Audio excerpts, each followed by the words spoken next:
Hare Krishna. So this is Pancavaktra. Shiva's abode here. 5 heads of Lord Shiva in his 5-headed form resides here under this banyan tree. We used to chant that mantra. We don't hear it very much now, but there was one time it was very popular. It began Brahma Bolo Chaturmukhi Krishna Krishna Hare Hare, and then Mahadevo Panchamukhi Rama Rama Hare Hare. The 5 heads of Lord Shiva are all chanting Rama Rama Hare Hare. So Lord Shiva, we see his temples are around the dam, all over the dam, many different places. Lord Shiva is Kshetrapal. In the different borders of the dam, he's there. Lord Shiva's temples are more than Lord Krishna. That is the blessing of Lord Krishna. Lord Krishna wants to see his devotee worship more than him. So he gave the benediction to Lord Shiva that you will have more temples than me. Many people worship Lord Shiva, of course, simply for material desires. They don't know that Lord Shiva has his own sampradaya, which is present in the form of the Vishnu Swami is the prominent acharya in that line, and it's present today, particularly the Pushti Marg is connected to that line. But most people are not aware that Lord Shiva, his greatest mercy is to bring them to the path of devotion. Generally people,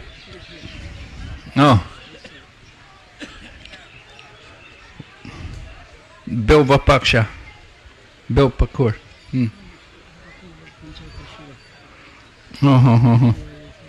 Oh, okay, yeah.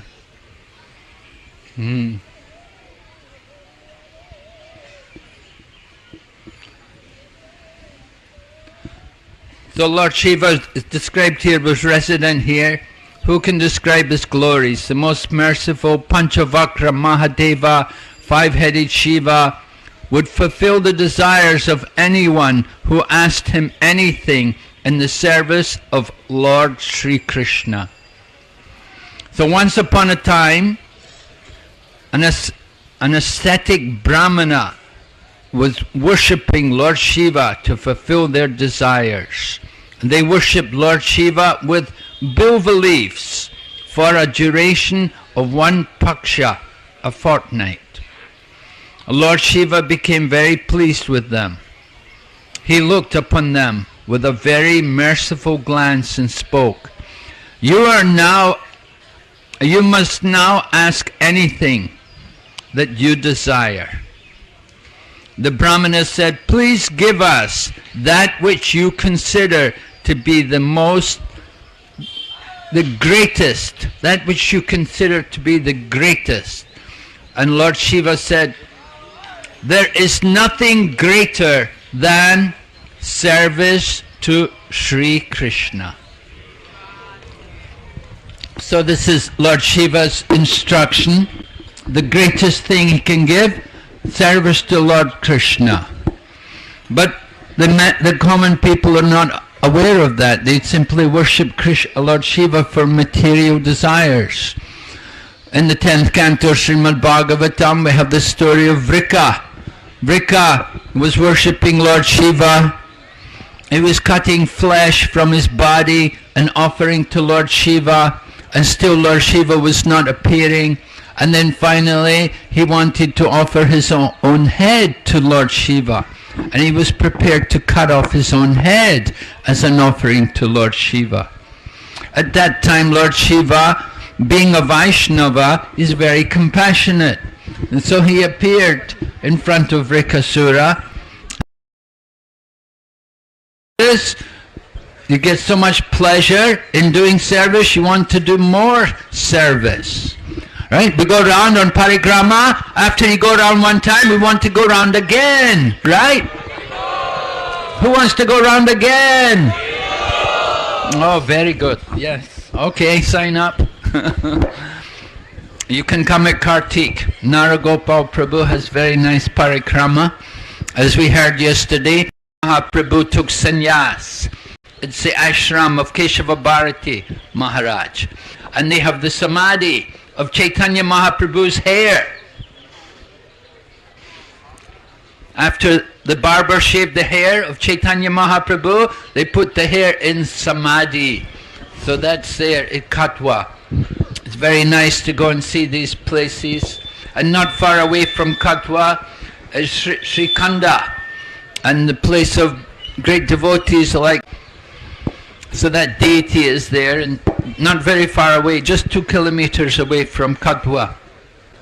And in the south we have Shantipur. So after the parikrama, we have Ekadasi. And the day after Ekadasi, the Dwadasi, is the appearance day of Madhavendra Puri. And that's a very big festival. Madhavendra Puri was the guru of Advaita Acharya. And Advaita Acharya's residence is at Shantipur.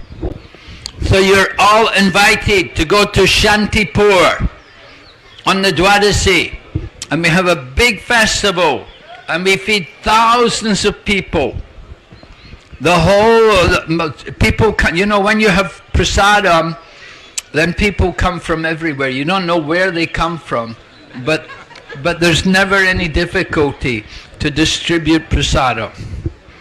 So at Shantipur we have a very big festival, and many devotees will be going. There'll be free buses. Buses are free to go to Shantipur, and they bring you back as well. So we have many buses, and you have to get there early to get in the bus, because all the Bengali devotees, they all like to go too. So if you want to go, you got to be quick to get a seat in the bus. The buses fill up.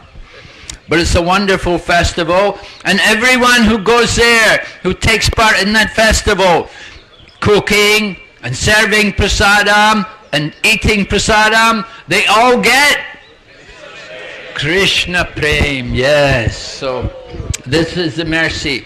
This is, you know, the residents, the descendants of Advaita Acharya, they're still living there in Shantipur.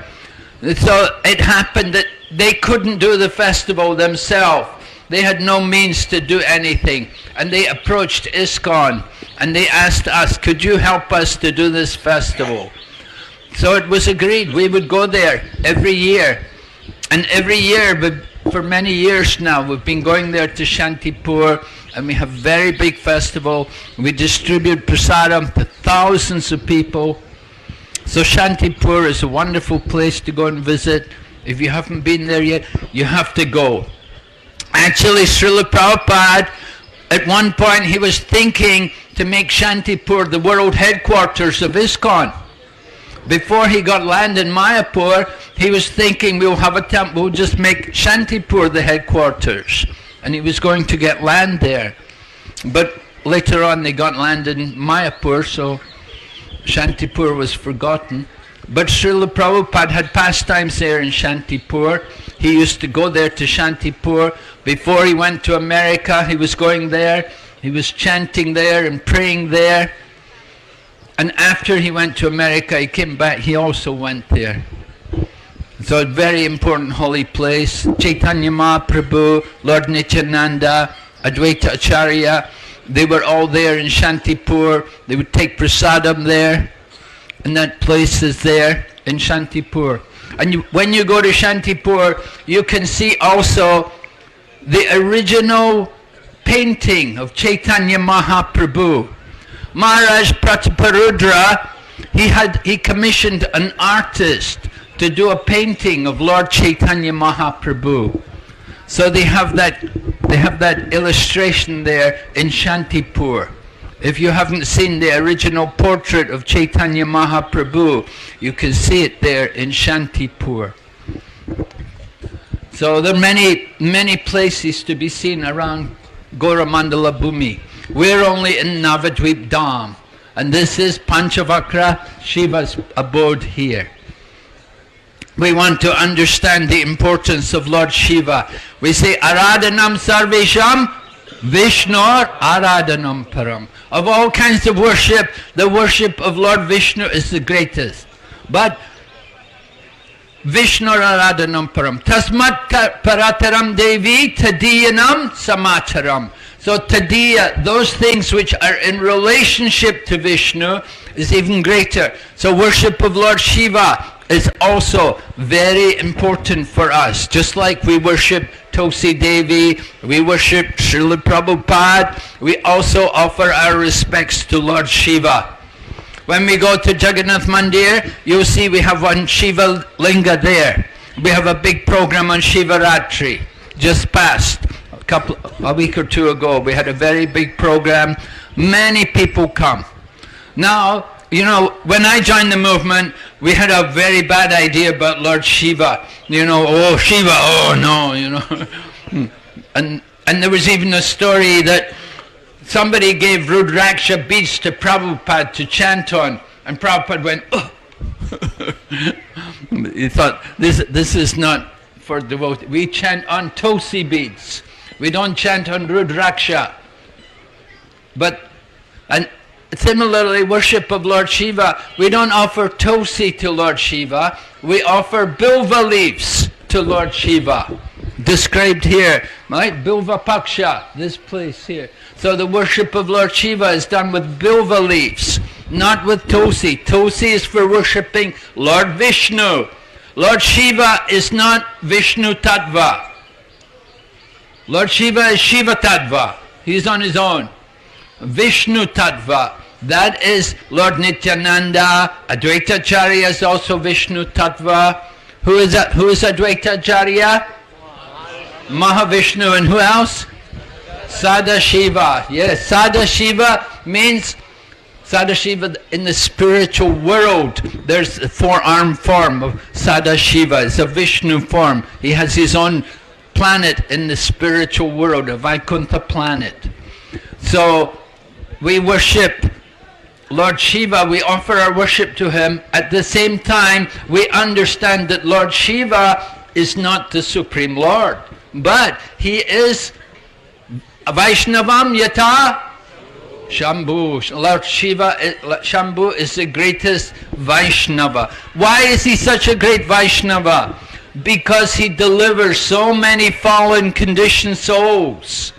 He is the Guna Avatar. He is in charge of the mode of ignorance. All the people who are influenced by that mode of ignorance, Lord Shiva thinks how to deliver them. And even it's said that sometimes he will take ghosts and such like, and he will place them in the womb of women who have sex at irreligious times. He'll place them in the womb of women who have a child in an irreligious manner. And this way they get an opportunity to take birth. That is Lord Shiva's compassion. Lord Shiva also, he drank the poison from the ocean of milk. When the demigods and the demons were churning the ocean, they produced poison. Lord Shiva kindly took that poison and held it in his throat. So he became known as Nilakant, right. And Lord Shiva also took the Ganges on his head. When Mother Ganga was coming down from the higher planets, Maharaj Bhagirath needed someone to take the force of Mother Ganga, because the force of Ganga coming from the higher planets onto the earth would knock the earth out of its orbit. So it was agreed that Lord Shiva would take the Ganga on his head. So it said the hair of Lord Shiva is always wet from the water of the Ganges. Lord Shiva is also decorated with the crescent moon. That crescent moon was given to him to keep his body cool, because he had drank the poison. He drank that halahala poison which had been produced by the churning of the milk ocean. So he was given the crescent moon to keep his head cool. So Lord Shiva is so merciful that he came in the Kali Yuga as Shankaracharya. Shankaracharya was given the order, Mayavada asatshastram prachanam bodham uchate. In the Kali Yuga, preach the Mayavadi philosophy, because that's covered Buddhism. So Lord Shiva came as Shankaracharya, and as Shankaracharya he did great service, because he brought back the Vedas. The Vedas had been practically forgotten about. India was full of Buddhism. You can go to the Mathura Museum. Now we think of Mathura, oh, the birthplace of Lord Krishna. But you go to the Mathura Museum, what do you see in the museum? So many Buddhas. Many Buddha statues. Because Mathura became the capital of Buddhism. That was the situation before Shankaracharya appeared. And it was Shankaracharya who preached and brought back the Vedic culture. He defeated the Buddhists, and he also, one of the problems with the Buddhism was everyone was just simply doing nothing. Everybody just, because the Buddhist philosophy is nothing is real, life has no purpose, there's no meaning to anything.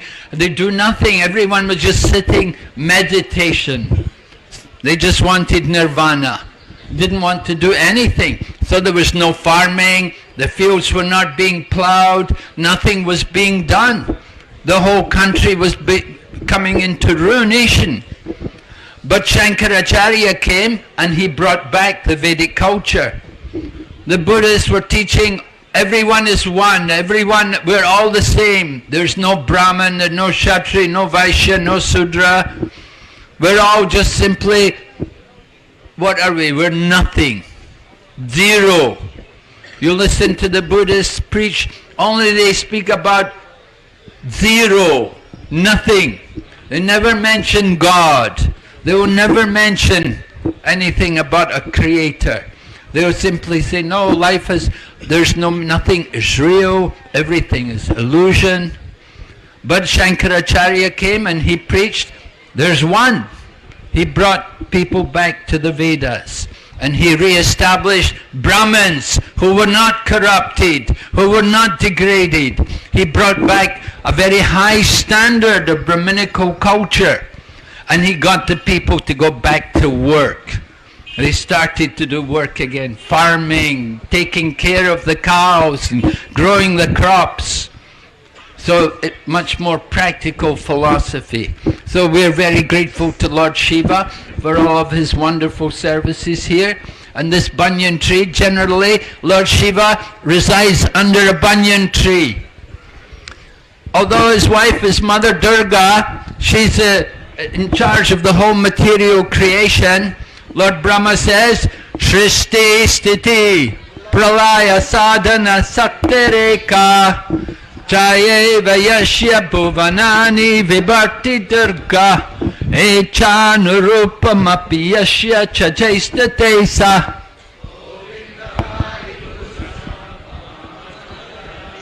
The creating, maintaining and annihilating deity of the mundane world is worshipped by all people as Durga. I adore the primeval Lord under whose connection Durga conducts herself. So Mother Durga is so powerful, she controls the whole material creation. And Lord Shiva is her husband. But they live under a tree. So it said one time they built a house. They built a very nice house out of gold. And now of course when you build a house, you have to bring the brahmanas to do the Griha Pravesh. So they brought the brahmanas to do the rituals so they could enter into the house. But when you bring the brahmanas to do the rituals, you have to give them some dakshin. So Lord Shiva, what's he going to do? Well, he said, well, I have my house. So the brahmanas, they took away the house. They took everything. So Lord Shiva thought, what's the point? Have a house. No need to have a house.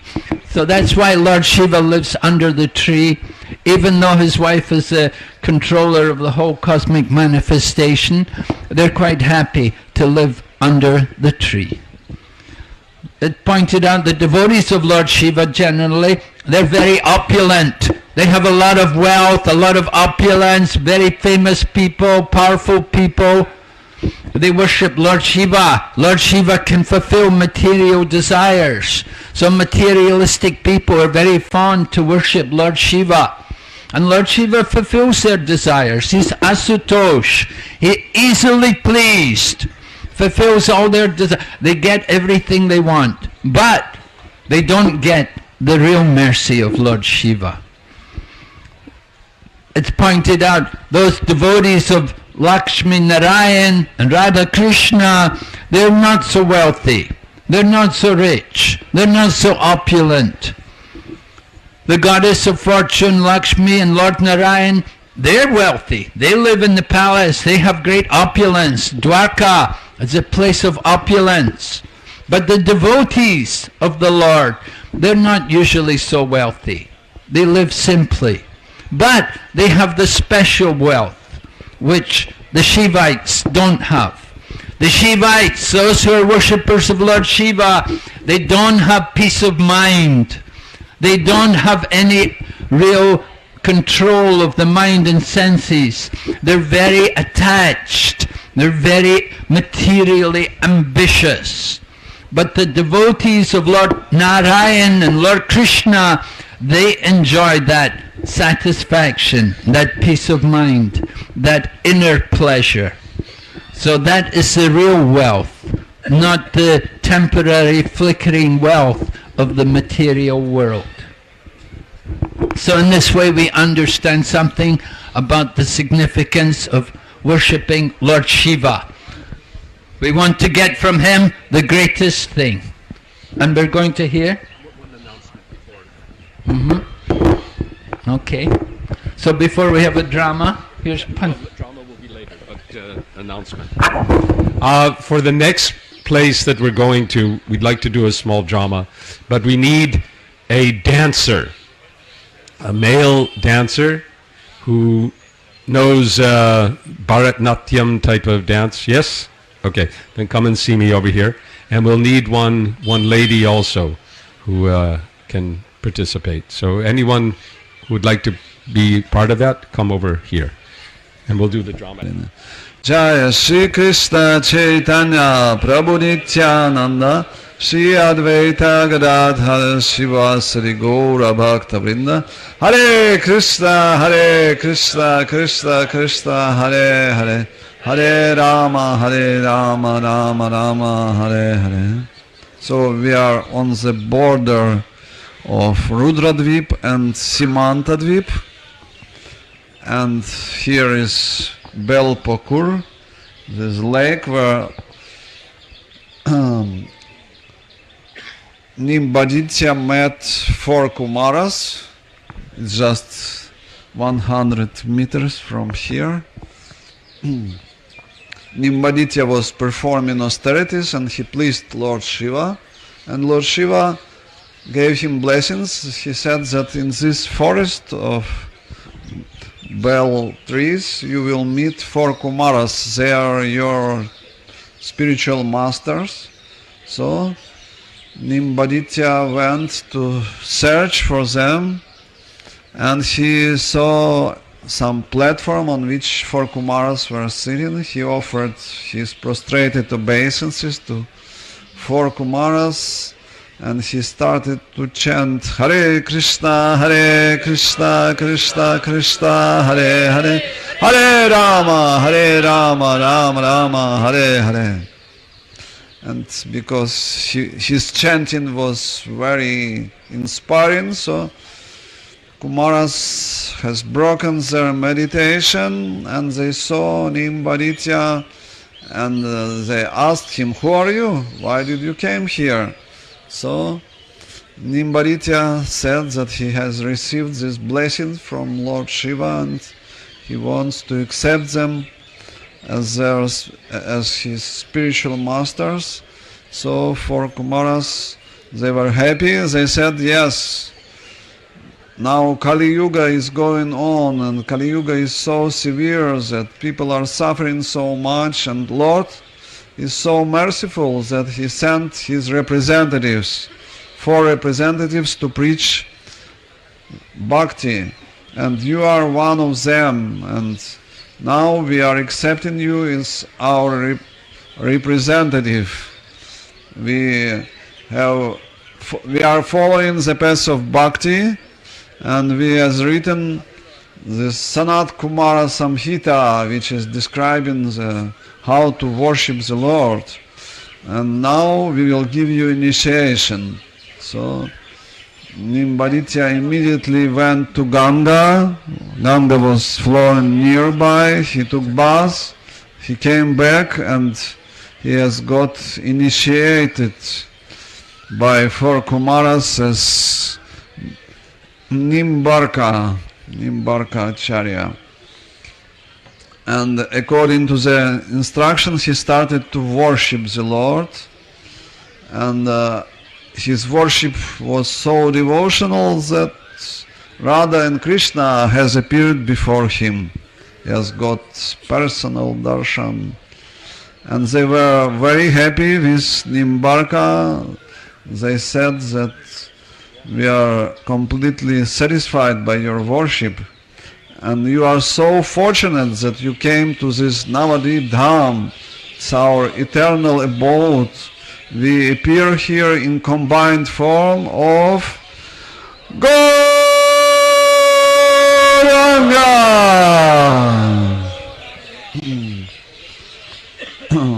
And they have shown him this form of Gauranga, and Nimbarka was amazed by seeing this beautiful shining form of Lord Gauranga. He approached the Lord and he asked, I never heard about this form, I never saw this form. And Lord Gauranga has explained that I will come here in Kali Yuga to preach the message of pure devotional service. And you also will appear as Keshav Kashmiri, and you will come here as a proud scholar, Digvijay Pandit, who has defeated all the scholars of India. And I will defeat you, and I will give you the blessings to preach the highest knowledge. I will improve your sampradaya. And we know this pastime, how Lord Chaitanya met this arrogant scholar that came to defeat all the scholars of Navadvip, and all the scholars of Navadvip, they were afraid to meet this Keshav Kashmiri, but Lord Gauranga was very happy. He was on the bank of the Ganga. He has chosen a secluded place to meet Keshav Kashmiri in order to not put him in a very difficult condition.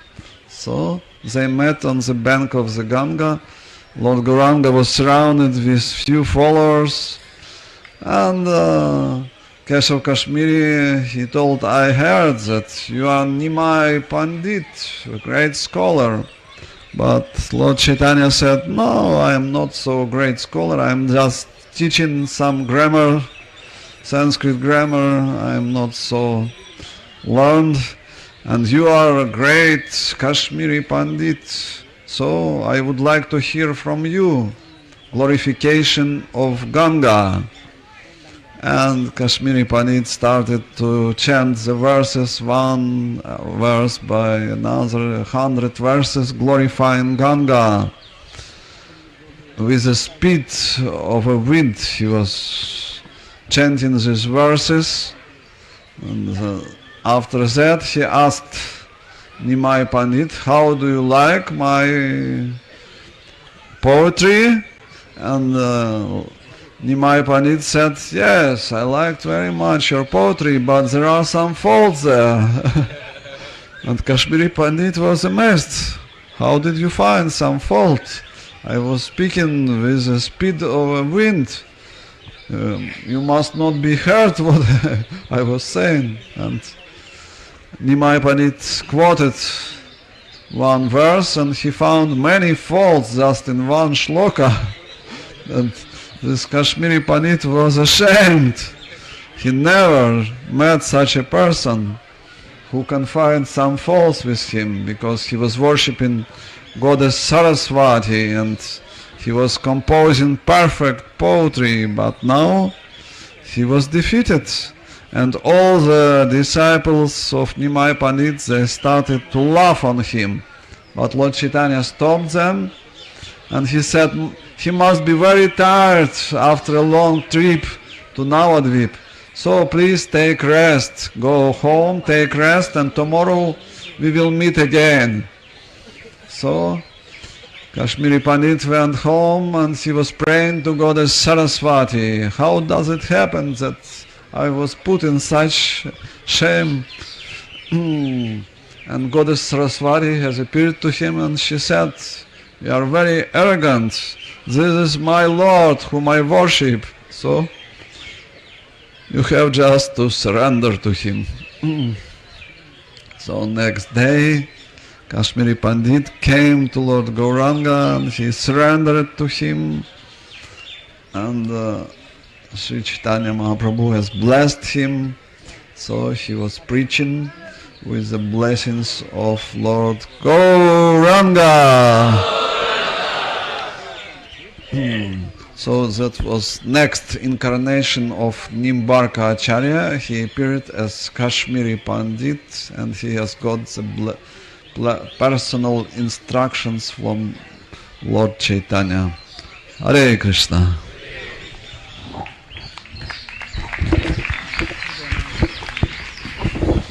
Thank you very much, Maharaj. So, just like to tell you that this is really the last day of the parikrama, because tomorrow we just have a short time. Maybe we'll go to Murari Gupta's house tomorrow morning, and then from there we'll go off to our own land, back to Mayapur, and they have an assembly of all the parikrama devotees. So usually on this last evening we have a gathering, and Srila Jayapataka Swami Maharaj comes. And he's saying he also wants to come tonight. So, those of you who have got any realizations or anything you would like to convey to the devotees, and particularly to Srila Jayapataka Swami Maharaj, then you should be there tonight at the Jagannath Mandir, and you'll have an opportunity to speak your realization. We're also expecting a visit from His Holiness Subhag Swami Maharaj sometime in the afternoon or evening. So please try to be around. Don't go off back to Mayapur, because